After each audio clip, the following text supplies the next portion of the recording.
So this is my first video. We're going to take a shot at learning how to make an Oreo cake. They're good for like graduation parties, summertime, because it's nice and cool cake. It's not, you don't have to turn your oven on when it's so hot.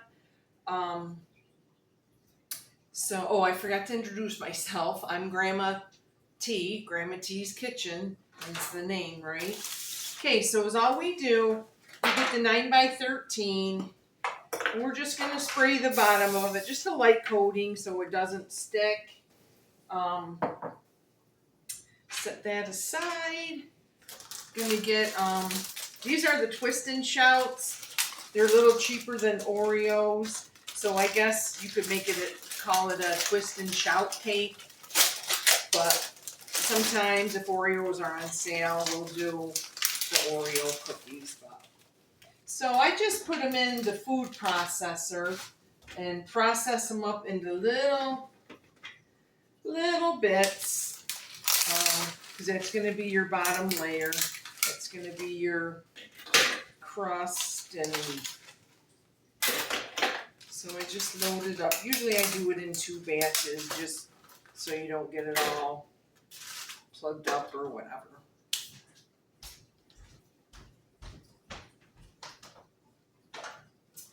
I gotta get the top to my, helps if you have the top to it, right? Okay. Put that in my garbage. Okay, so I just pulp these into little.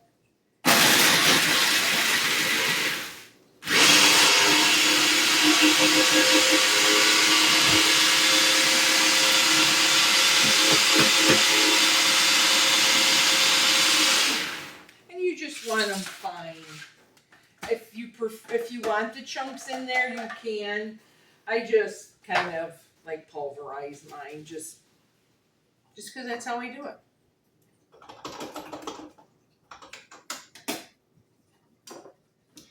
You're just gonna take it out, dump it in your pan, and however many you do just depends on how thick you want your crust. Usually I do like a whole container of cookies, just because that's kind of the perfect size for my crust and stuff. There, we'll put that in there, set that aside, pulverize the next batch.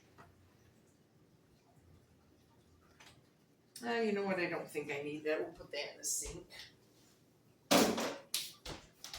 So, just pulverize your next.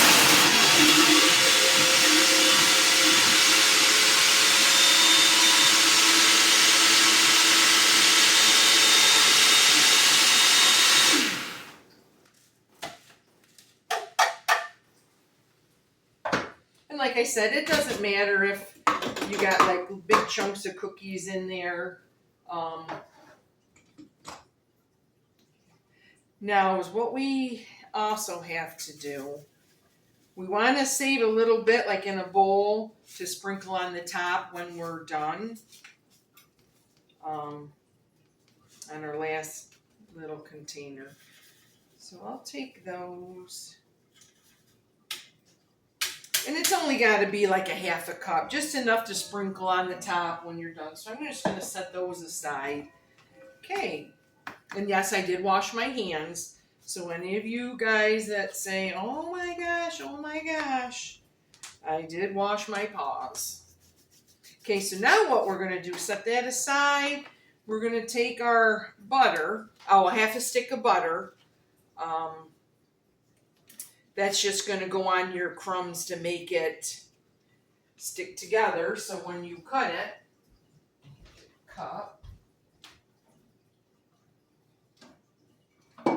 and you can either put it in the microwave, you can do it in a little bowl on your stove top, however you do it. Right now, I'm going to do it in the microwave because that's how I usually do it. Excuse me.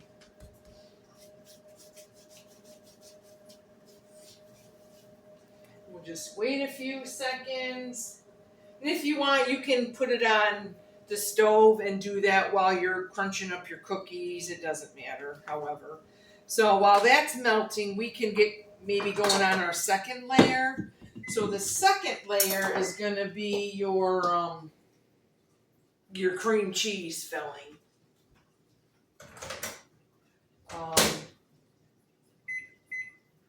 And that is, you're going to just take a block of cream cheese. And I've softened this cream cheese. I took it out maybe like an hour ago.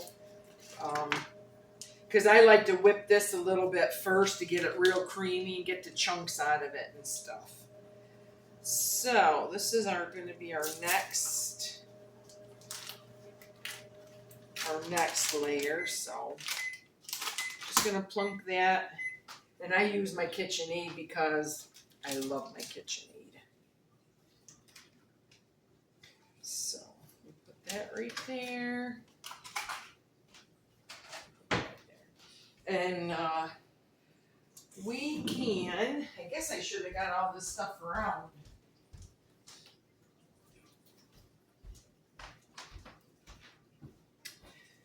So we're going to get, this is backwards compared to how I usually have it on the other timer.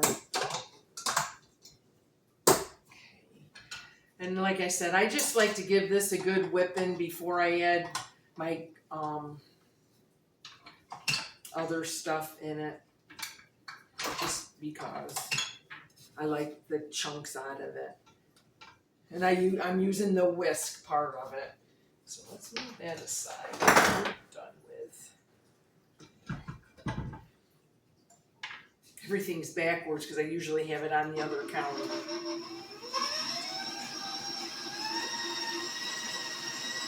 And I just turn it up. Let it work out.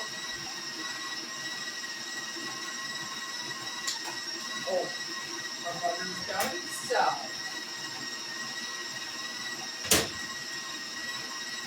So while that's whipping, we can finish up the bottom layer.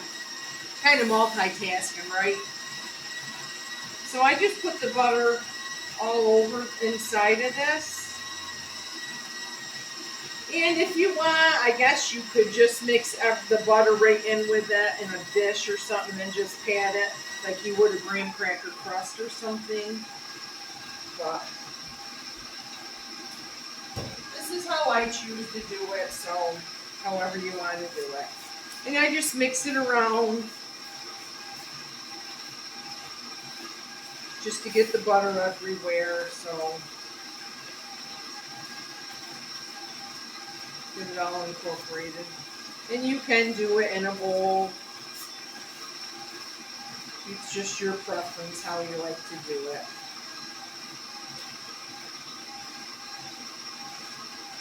So this makes the crust maybe like a quarter of an inch thick. It's usually plenty good, you know, for a nice size crust. If you get it too thick, it's hard to cut and stuff. So I'll put you over here. Then you just pat it down.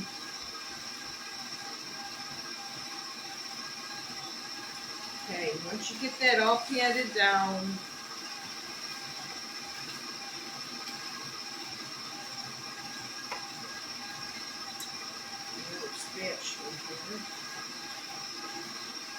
what we're going to do is we're going to put this in the freezer for while we're getting our next layer going.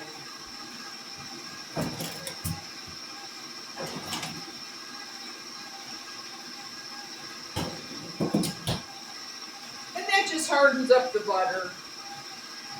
So what, you know, hardens up that layer. Okay, so this looks good. I'm going to turn it off. So what that goes in here with your cream cheese is you're going to do a cup of confectionary sugar. Make sure it's a cup. And make sure it's confectionary sugar. And we're going to do 8 ounces of whipped topping. Now you need another layer of whipped topping, so I always buy the 16 ounces and then just cut it in half. It's cheaper that way, and that's how I roll. So you just cut it. I cut it longwise like that. That way you know you got half. And then we just add that in there.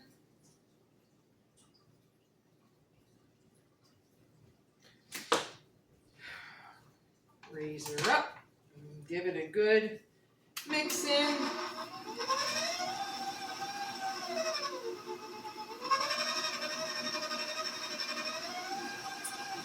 And I guess if you wanted to, I think Philadelphia makes a cream cheese already prepared, like in the refrigerator aisle at Walmart.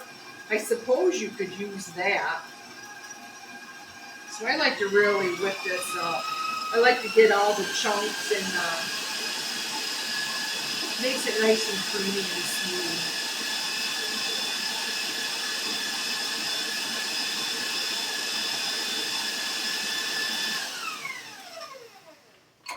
And I'm just going to scrape down this side.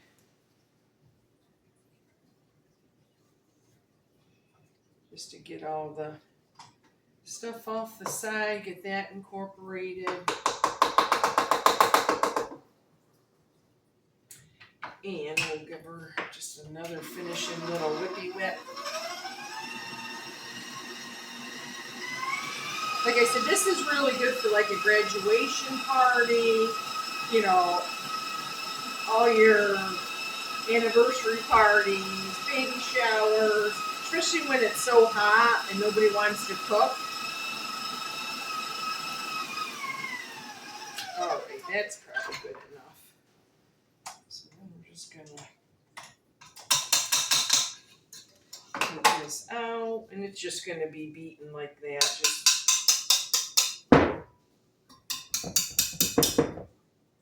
I'm gonna pop this part in my sink. Okay, so that's probably been in there. You don't have to put it in there very long. Like I say, just enough for your butter to get hardened back up, so it doesn't pull up when you add this layer. So that's what you're gonna look like. So then I just take the next layer, plunk it on there in little spots, and then we're just gonna spread it out.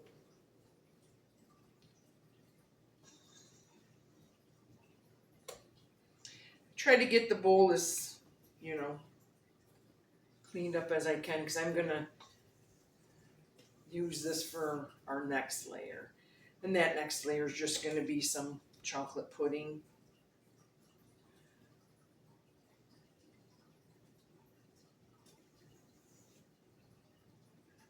All right, so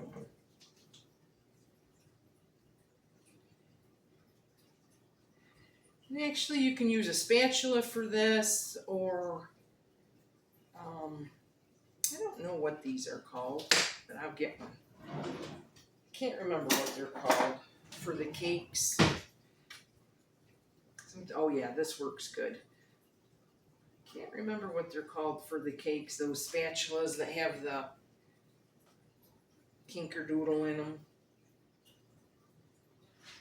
Okay. And it does make it spread much nicer. Nicer? Yeah, nicer.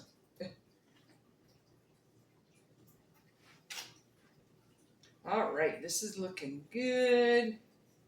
Okay. Boy, that did spread it good. I should use that more often.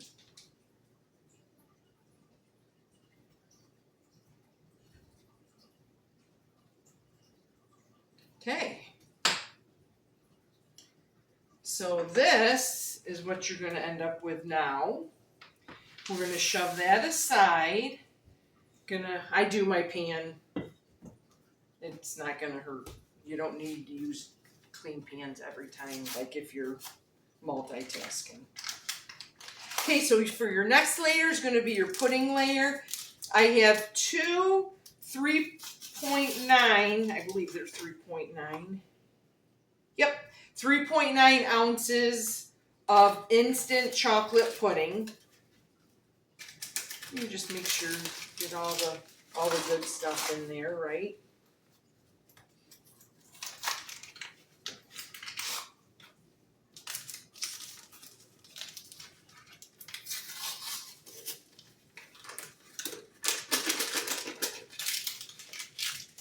And that can go to our garbage pile. I guess I need a whisk. A whiskey whisk. And here I have 3 1/4 cup of milk that's going to go into it. Put that there with my dirty dishes. We're just going to whisk it till it starts to kind of thicken up. You know how instant pudding is. It doesn't take long. Doesn't take long to thicken up. And that's going to be our next layer.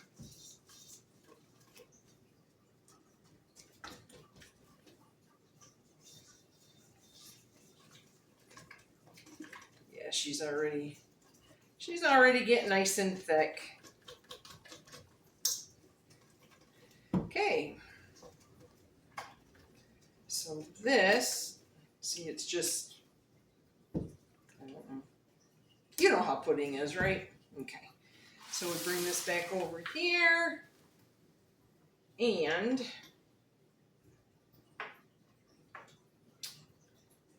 this is going to be our next layer. We're just going to spread it on there all over. We're going to scrape the bowl, make it easier to clean.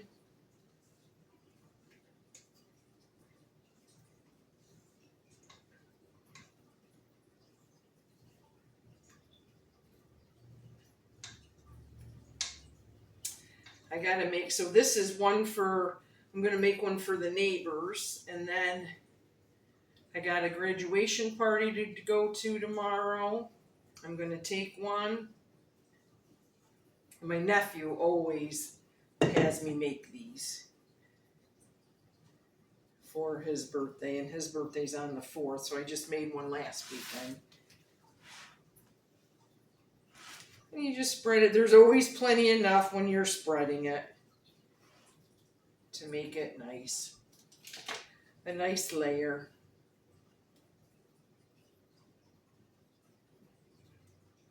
Okay. So that's what it's like with the second layer on. Well, I guess the third if you count the crust as a layer. So we're almost done. So now what we're doing is, so the top layer is just Cool Whip. It's the other half of this Cool Whip, or it's going to be 8 ounces, however you want to figure it out. And mine is still kind of frozen. I didn't take it out early enough, but it'll be all right. It'll be fine. Especially if you just dot it, kind of dot it around. And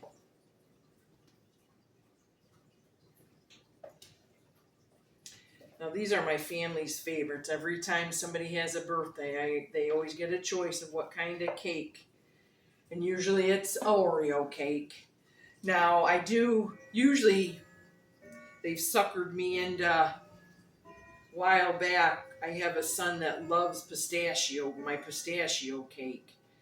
But he knew the other kids didn't like pistachio cake, so we asked for a pistachio and an Oreo. And I, of course, being a mom and a grandma, I gave him one.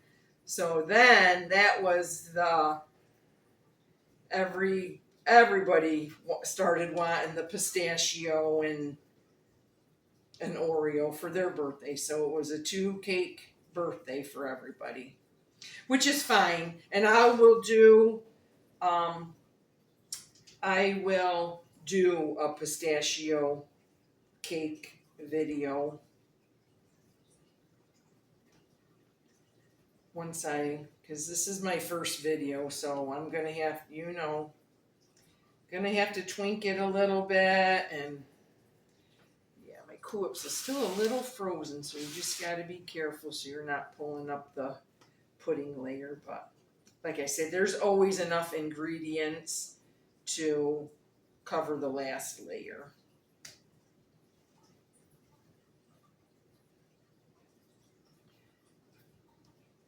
So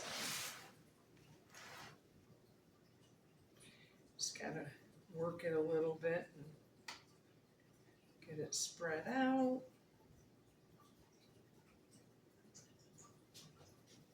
My mom used to make these all the time for us before she passed away. It was her little job to make the Oreo cakes for everybody. So now I just kind of tick it over, and we'll be doing a lot of her recipes because she was the first Grandma T. Her last name started with a T, so she was the original Grandma T. Now I'm Grandma T, Grandma Tina. So, okay, so that looks good. Got her all covered. And these whip up so fast. If you have all the ingredients on hand, like this is kind of going slower just because I'm trying to show you guys. But usually they whip up so fast if you have everything thought out. And then we're just going to go back to these little sprinkles. And we just take these little sprinkles and just sprinkle them across the top. However many you want, you know. We're going to put them all on because what do you do with a tablespoon or whatever of sprinkles? All right. So that is what you end up with. And look, you have an Oreo cake already assembled in just a matter, really, of minutes. Okay. Thank you. And if you like this video, and I'm going to try to keep making them, but, you know, we'll see. Like and subscribe, and thank you for watching.